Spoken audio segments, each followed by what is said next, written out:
Hello, everyone. Really excited. I want to talk about what has happened in 6 months. So, first things first, the previous video I made was about how we stopped planning for a wedding and then we moved on to buy a house. And it's been really interesting. It took a lot longer than I thought, and it took a lot of energy and passion. Obviously, we've been saving for a few years, and we knew that we would want to buy a house as soon as we got married. And the marriage was had to be postponed due to coronavirus. We thought, why not? Let's buy a house. There's nothing stopping us now. We had too much time on our hands. We were literally searching, Zoopla, Rightmove, looking at Purple Bricks and doing all the research you can, and basically having a list of what do we want. We said, okay, right, we want a three-bedroom house. We know we don't want box room. We can kind of say, okay, do we want a garage or a driveway? And we knew we were able to kind of say, okay, if the house has a shed, then we don't need a garage. We're able to compromise with regards to having either a garage or a two-car driveway where you can park side by side. Those were the kind of things that we talked about, and we knew we wanted actual big-sized rooms. We have situations where we've rented houses and the room is being unfurnished, because in England a lot of the rooms are unfurnished when you rent them, and it's been a situation where we've been like, oh my days, you put in your bed and you can't really fit anything else, or you can barely fit anything else. So that's the important thing that we've kind of had to put together when we were off for this kind of 3 months in terms of lockdown. We weren't really off, but it was a very weird time, and we kind of did more.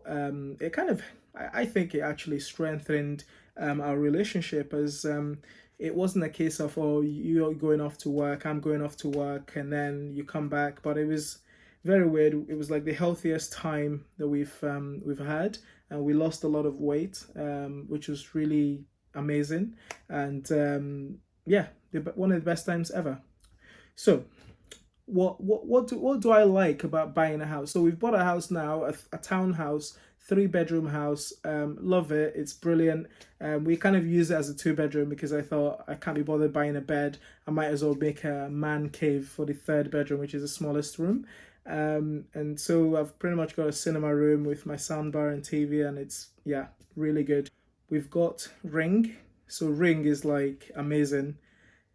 I was at work the other day and someone literally came in to deliver a parcel, and it's one of those where you've seen the adverts so many times where you never really, it still feels unreal when it happens. And someone rang and I was like, hello. And then the guy kind of said, hi, open the door kind of thing. And I was like, oh, sorry, do you mind putting the parcel in the garden? And he was like, yeah, sure, that's fine. I was like, oh, okay. So that was brilliant. Really, really liked that kind of the Ring stuff. I got it on Amazon Prime Day, and it was only £129, and it worked amazingly. Another question people have asked me when they come to my house is, can you have too many TVs? So my problem is I love TVs. I've pretty much got TVs in every room, but I'll be really interested to hear from people. Can you have too many TVs? And potentially, I guess it will be a problem when you have a TV in your bathroom. One of the things that I hadn't thought about when buying a house is the size of the dining. For me, I've not done a lot of hosting, and the size of the dining table for me really matters, as I like to kind of either make food for people or order food in, and then you can kind of sit in a dining table, and it's really nice and it's really homely. But we don't have that right now in our house. That's definitely something that I would be looking at. When I buy the next house that we buy in the future. And then the shape of the living room is really, really important. Of recent, we've been thinking about how are we going to, we're thinking about buying a new sofa. And with regards to the sofa, you can't just buy any sofa. It has to look good with the room, and it has to fit the type of room that you have in terms of living room. So that's definitely something that I've had to, put into consideration. So for next time when you're buying a house, be a bit more picky. I don't think we were picky enough, but at the same time, we love our house. So yeah, you can be more picky. You are spending hundreds of thousands of pounds, so it does make sense to be picky. Just to say that. We've had a few people come over. We've hosted some of our friends, and it's been really interesting. I think we now know the optimum number of people that we will be able to kind of host at one time. So that's good. But it's one of those experiences where you know that it's a lot difficult having too many people coming around. So obviously, when you have house parties when you're younger, you can fit in like 15 people in a room, in a small room. But then when you get older and you're kind of house proud and you love your house, then you don't really want to have too many people at once, and it becomes difficult because you're an adult and you want to host them as an adult and you want to make coffee for them and all this kind of stuff, and it becomes a bit meh. After we moved into the house, we've settled down. I started building furniture. It's something that my dad used to do a lot, and it's weird because I'm not really that kind of guy normally to kind of get hands on, but I decided, okay, I want to build a shoe rack because I've been looking for so long for a shoe rack that fits the size of the space that I wanted, and nothing. So I ended up making a shoe rack by myself, and went to B&Q, bought the planks and the pine wood, and got everything sorted. And yeah, got some advice from a friend, and he was like, mate, get pine wood, cheap and solid. So I thought, okay, perfect.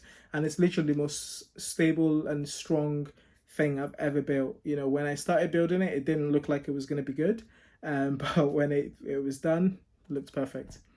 I also then had some spare plank, which I used to make a jacket kind of rack where you could hang your coats and stuff like that. So that was really nice. And from buying the house, we've actually made some really good friends. The couple that lived in the house, they are now friends with us, which is great. We love it, and we don't have many friends down this area. I move homes too many times, and I think now that we finally bought a house, potentially I won't be moving anytime soon.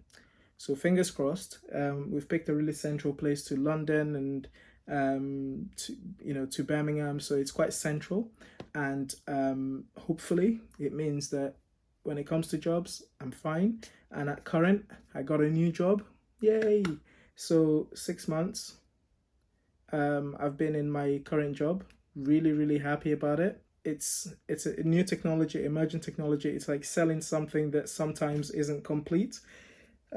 Still in the research and development phase. The kind of people I speak to every day, really amazing people in terms of intelligence. The people person, they are very friendly, and we've got this kind of culture and environment at work that kind of allows you to grow and allows you to do the best. It's a weird feeling for me because I've never really felt this engaged with a job, and I love it. So yeah, this job has been great for me. I'm so glad that I'm back. So glad I'm back now, because I'm now able to kind of say, okay, I've settled down a little bit and I can focus a little bit more on my YouTube stuff, as I like to document progress. I like to kind of have that, I'm one of those people that time kind of goes by me because I'm kind of rushing to do everything and I want to get things done.